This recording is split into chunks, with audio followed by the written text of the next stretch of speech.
Hi guys, Nick here from Intuitive Tennis. So the toss is the most important technical aspect on the serve. Without a good toss, you will be consistently forced to improvise and correct these bad tosses. This will lead to many mistakes and an inability to produce consistent topspin, power and control. So what are the most important technical aspects on the toss? Well, check out today's video and find out. Let's start off in the way we hold the ball on the toss. And what I like to teach is to have the ball a little bit higher on the fingers. Not too low in the hand, and definitely not in the palm of your hand, because if you toss from this position, you're going to create too much spin on the ball, and you want this ball to be as flat as possible. So a little bit higher in your fingers, something like this. You also maybe don't want it too high on the hand, because then you might not be able to control the toss very well. So somewhere around here is the best way to hold it. When it comes to the arm structure on the toss, you can do it two different ways. You can have a straight arm, and so you maintain the straight arm from beginning to end, or you can have a slightly bent arm when you start with a bent arm, and then you finish with a bent arm when you release the ball. There are several players on tour who have a bent arm on the toss. Rafael Nadal, Ivo Karlovic, and the Bryan brothers all have a bent arm.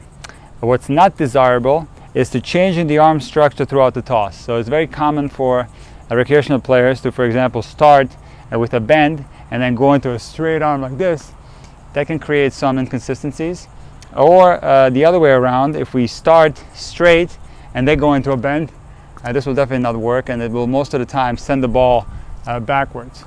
So many people are double jointed, and if you're double jointed, maybe the bent arm structure is best for you this way. But if you happen to be comfortable by straightening your arm, I find that this is the most consistent way to toss the ball, basically having the straight arm from beginning to end. The starting point of the toss and the release point of the toss is a very important element that should not be overlooked. So let's take Andy Roddick's serve as an example. He's going to have a very high starting point, somewhere around chest height. That means that his left arm will start the tossing action from about right here. And the reason for this is because he has a very abbreviated take back like this. So that fits perfectly. Roger Federer, on the other hand, he will have a fuller take back where the racket will go all the way back like this and then up. So in this case, the hands will simply go back together, and he will toss the ball from around right here. Novak Djokovic, on the other hand, has a semi-abbreviated take back where the racket will go to about right here. So it's not as full as Federer, it's a little bit shorter, and therefore his tossing arm doesn't go too far back, it matches the backswing. So he goes to about right here, and this is his starting point on the toss. There are a few exceptions of players that have a very fast serving rhythm. A player like Goran Ivanisevic, he would have a high starting point like this with a full backswing.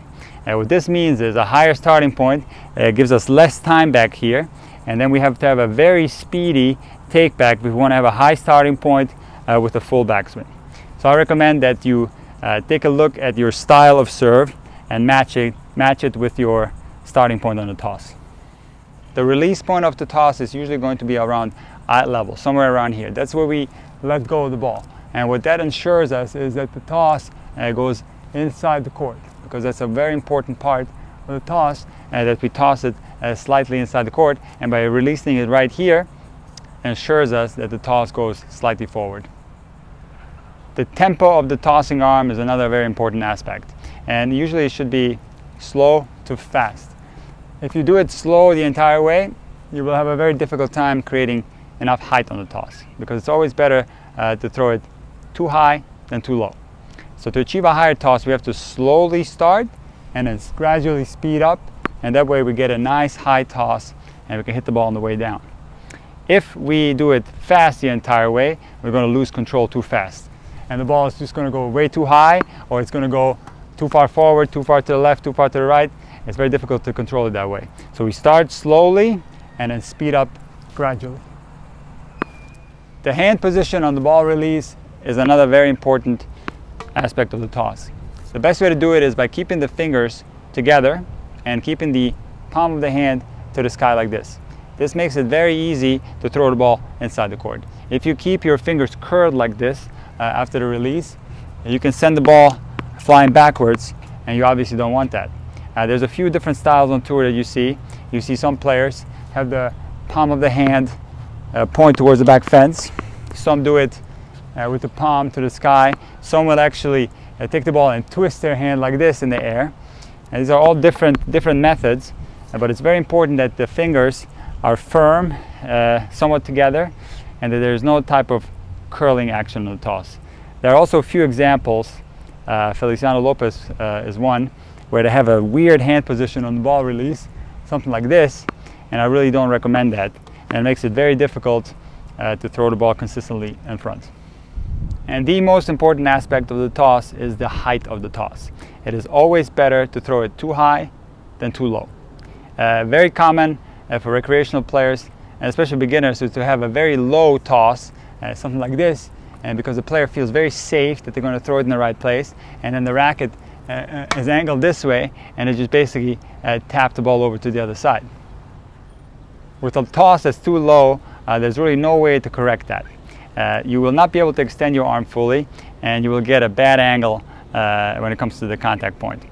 So speed is going to be compromised. However, if you throw the ball too high, you can always wait for it to come down. So there is a way to correct a toss that's too high. All high-level players hit the toss when it's on its way down. Even the ones with super fast serving rhythms, a la Goran Ivanisevic, Nick Kyrgios, or the Bryan brothers, the ball is always hit on its way down. It's always better to throw the ball too high than too low.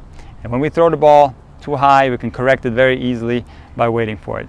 And you got to play around with the right height. It has to match your backswing. And you have to remember that all high-level players hit the toss on its way down, something like this.